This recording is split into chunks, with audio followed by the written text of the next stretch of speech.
আমি সুকান্ত। আজ আমি তোমাদের রায়মার্টিন প্রশ্নবিচিত্রা থেকে নবম শ্রেণীর ভৌতবিজ্ঞান 2 নাম্বার মডেল সেটটি সলভ করে দেখাবো। Third unit test 2 number model set. তো চলো শুরু করা যাক। দেখো, 1 নাম্বার প্রদত্ত কোন রাশিটির একক আছে কিন্তু মাত্রা নেই। C number ঘনকোণ। 2 নাম্বার দেখো, একজন বালক আর ব্যাসার্ধের বৃত্তপথে গতিশীল, একবার পূর্ণ আবর্তনের জন্য তার টি সময় লাগে, তবে গতির ক্ষেত্রে নিচের কোনটি সঠিক? এটার উত্তর হবে বি নাম্বার। 3 নাম্বার দেখো, একটি পূর্ণ দৃঢ় বস্তুর ইয়ং গুণাঙ্ক হলো সি নাম্বার অসীম। 4 নাম্বার দেখো, ঘরের উষ্ণতা শিশিরাঙ্কের সমান হলে আপেক্ষিক আর্দ্রতা হবে, দেখো এ নাম্বার 100%। তারপরে দেখো 5 নাম্বার, এম ভরের একটি বস্তুকে এইচ উচ্চতা থেকে স্থির অবস্থায় ছেড়ে দেওয়া হলো, যখন বস্তুটি ঠিক ভূমি স্পর্শ করবে তখন তার গতিশক্তি হবে ডি নাম্বার mgh। তারপরে দেখো 6 নাম্বার, কম্পনশীল কণার দ্বারা সৃষ্ট তরঙ্গের ক্ষেত্রে কোন ধর্মটি মৌলিক? এটা হবে ডি নাম্বার সবকটি। তারপরে দেখো 7 নাম্বার, প্রদত্ত কোন আয়নটির মধ্যে 16টি প্রোটিন, 18টি ইলেকট্রন ও 16টি নিউট্রন আছে? এটা এ নাম্বার হবে। তারপরে দেখো 8 নাম্বার, প্রদত্তগুলির মধ্যে কোনটি কলোয়েডীয় দ্রবণ নয়? এটা হবে ডি নাম্বার, সোডিয়াম ক্লোরাইডের জলীয় দ্রবণ। তারপরে দেখো 9 নাম্বার, 16 গ্রাম অক্সিজেন কত পরিমাণ অক্সিজেনের ভরকে বোঝায়? এটা হবে সি নাম্বার। তারপরে দেখো প্রদত্ত লবণগুলির মধ্যে কোনটি অ্যাসিড লবণ? এটা হবে বি নাম্বার।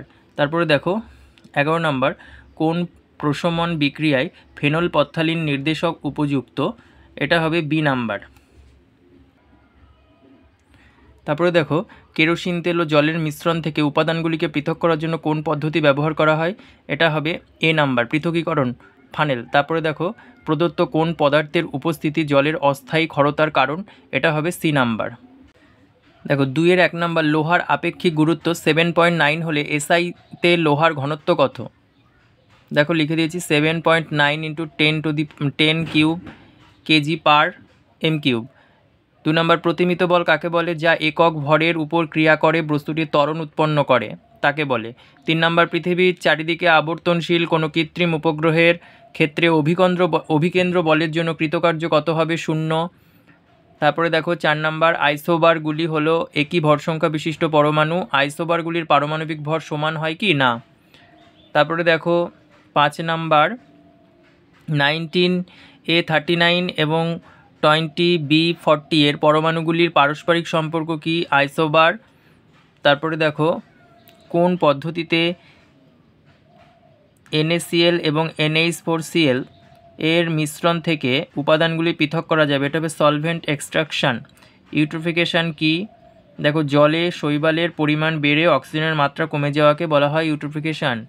তারপরে দেখো, ভিন্ন ভরের দুটি বস্তু একই বেগে গতিশীল, কোন বস্তুটি বেশি কাজ করতে পারবে? ভারী বস্তুটি। তারপরে দেখো, সিজিএস পদ্ধতিতে তামার আপেক্ষিক তাপ 0.09 হলে এসআইতে তামার আপেক্ষিক তাপ কত? এটা হবে 0.09 জুল পার গ্রাম ডিগ্রি সেন্টিগ্রেড বা 90 জুল পার কেজি সেন্টিগ্রেড। তারপরে দেখো 1 কেজি জলে পরমাণুর সংখ্যা কত?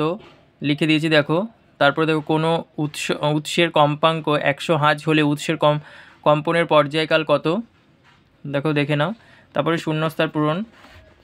1 মাইক্রন সমান কত? 10⁻⁻6 মিটার। যে কোনো সংঘাতের ক্ষেত্রে শক্তির সংরক্ষণ নীতি পালিত হয়। তারপরে দেখো সি নাম্বার, তরল গ্যাসের দ্রাব্যতা কমে উষ্ণতা বৃদ্ধি হলে। তারপরে দেখো, শব্দের গুণ বা জাতি নির্ভর করে শব্দের মধ্যে উপস্থিত বিভিন্ন হারমোনিকের সংখ্যার ওপর।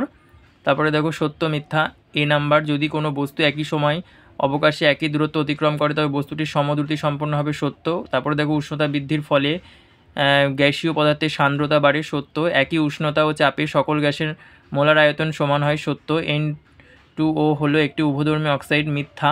তারপরে দেখো বাম স্তম্ভ ডান স্তম্ভ। কঠিন এরোসল, এটা হবে দেখো কঠিন এরোসল, এটা হবে ধোঁয়া। তারপর দেখো অ্যান্টাসিড, এটা হবে milk of magnesia. C number, কাপড় কাচার সোডা, এটা হবে এটা সি নাম্বার, দেখো লিখে দিয়েছি পাশে। তারপরে দেখো অতিপৃক্ত দ্রবণ, এটা হবে এই 2 নাম্বারটা। Thank you.